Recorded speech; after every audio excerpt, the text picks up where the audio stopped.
Strike rate নিয়ে সমালোচনা, ফাইনালে ইতিহাস গড়ে আরসিবিকে চ্যাম্পিয়ন করলেন কোহলি। বন্ধুরা, আপনারা যদি দেখতে চান তাহলে ভিডিওটি শেষ অবধি দেখতে হবে, চ্যানেলটিকে সাবস্ক্রাইব করে একটা লাইক দিতে হবে এবং নোটিফিকেশন বেল আইকন দাবাতে হবে। আইপিএল 2026-এর মেগা ফাইনালে সমালোচকদের যোগ্য জবাব দিলেন বিরাট কোহলি। দীর্ঘদিন ধরে তার স্ট্রাইক রেট নিয়ে নানান প্রশ্ন উঠেছিল, তবে সবচেয়ে বড় মঞ্চে ব্যাটারে সব জবাব দিয়ে দিলেন আরসিবির তারকা ব্যাটার।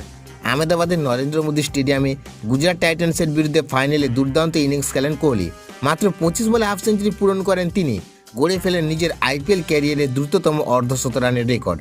এর আগে এই দ্রুততম 50 ছিল 26 বলে, যা তিনি 2018 সালে করেছিলেন। ফাইনালে কোহলির এই বিস্ফোরক ব্যাটিং শুধু ব্যক্তিগত রেকর্ডই নয়, আইপিএল ফাইনালের ইতিহাসে বিশেষ জায়গা করে নিয়েছে।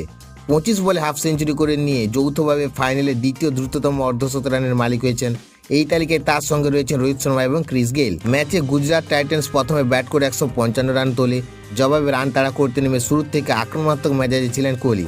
শেষ পর্যন্ত 42 বলে 75 রানের অপরাজিত ইনিংস খেলে দলকে জয়ের পথে এগিয়ে নিয়ে যান তিনি। আরসিবি 12 বল বাকি থাকতে 5 উইকেটে ম্যাচ জিতে নেয় এবং বহু প্রতীক্ষিত আইপিএল ট্রফি নিজের ঘরে তোলে। ফাইনালের মঞ্চে ঐতিহাসিক ইনিংস খেলে বিরাট কোহলি প্রমাণ করে দিলেন বড় মঞ্চের বড় খেলোয়াড় তিনি কেন।